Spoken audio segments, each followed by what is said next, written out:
Now we will do numericals based on law of gravitation. So the question is the gravitational force between two objects. So it is 2 TWO, two objects is 200 Newton. How should the distance between the objects be changed so that force between them becomes 100 Newton? तो student सबसे पहले आप question की statement ध्यान से समझें कि यहाँ पर ये दिया हुआ है कि जो ग्रेविटेशनल फोर्स है दो ऑब्जेक्ट्स के बीच में वो है 200 न्यूटन.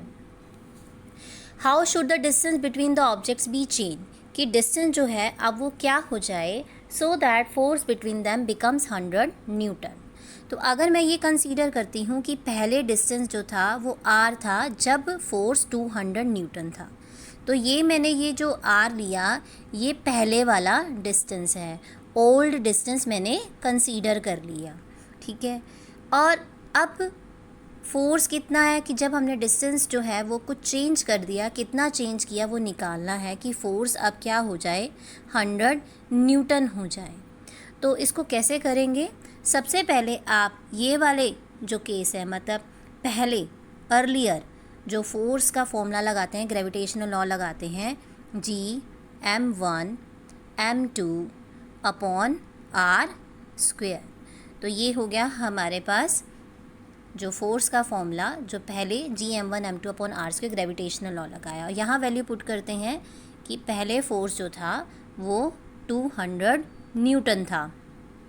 ठीक है, और G की वैल्यू m1 m2 अपॉन में पहले डिस्टेंस जो था वो r था. ठीक है, अब सेम फॉर्मूला लगाते हैं न्यू फोर्स के लिए.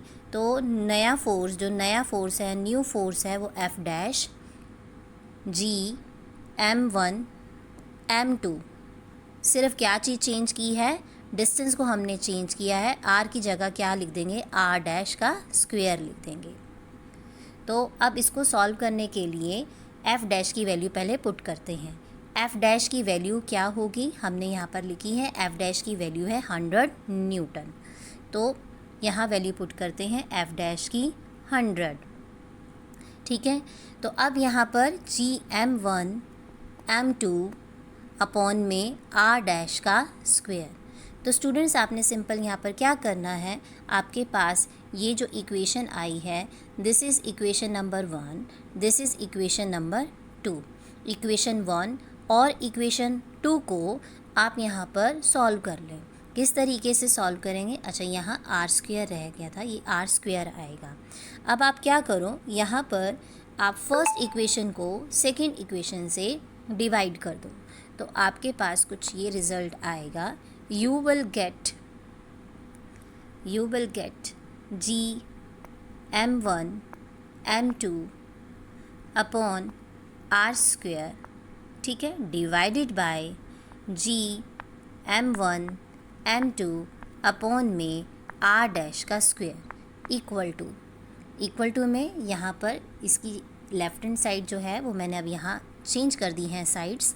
तो यहाँ ऊपर 200 और ये नीचे आएगा 100. तो इसको अगर आप सॉल्व करते हैं हमारे पास जो वैल्यू है वो कैंसिल हो जाएगी. Gm1 m2 ये सारे कैंसिल हो गए. यहाँ राइट हैंड साइड में ये ज़ीरोज़ भी कैंसिल हो गई. r डैश स्क्वायर यहाँ पर डिनोमिनेटर में नीचे फ्रैक्शन में आ रहा है, तो r डैश स्क्वायर यहाँ ऊपर चला जाएगा और नीचे आ जाएगा r स्क्वायर और इक्वल टू आ जाएगा 2.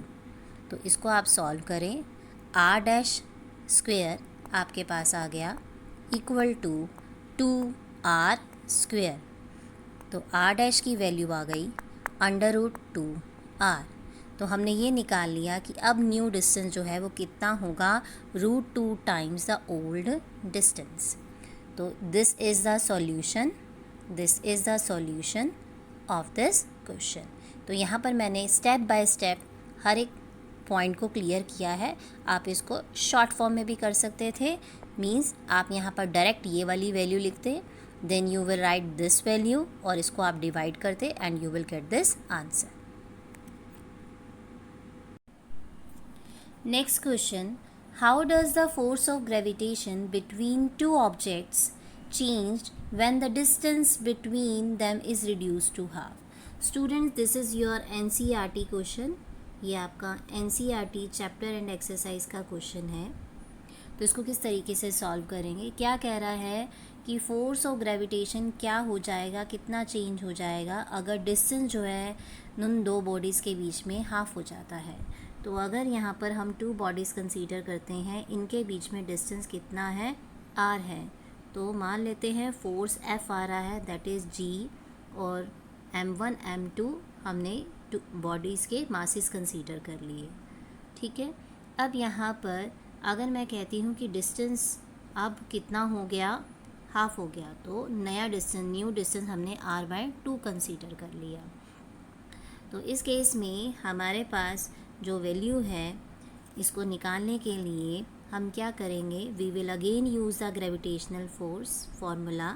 आई will write F' equal to G m1 m2, क्योंकि मासेस चेंज नहीं किए हैं. क्या चेंज किया है, डिस्टेंस चेंज किया है. तो यहाँ पर क्या लिखेंगे हम, r' का स्क्वायर लिखेंगे, क्योंकि अब हमने डिस्टेंस चेंज कर दिया. तो जब आप इसको सॉल्व करोगे, G m1 m2, r' की जगह आप क्या लिखोगे, यू विल राइट r/2 का स्क्वायर. r/2 का स्क्वायर करने का मतलब r का स्क्वायर, और 2 का स्क्वायर होगा वो 4, और 4 चला जाएगा यहाँ पर ऊपर. अब ये वाली जो टर्म है G m1 m2 upon r square, ये तो F के इक्वल है. तो हमारे पास यहाँ पर रिज़ल्ट आ गया 4F. So now the force will become 4 times.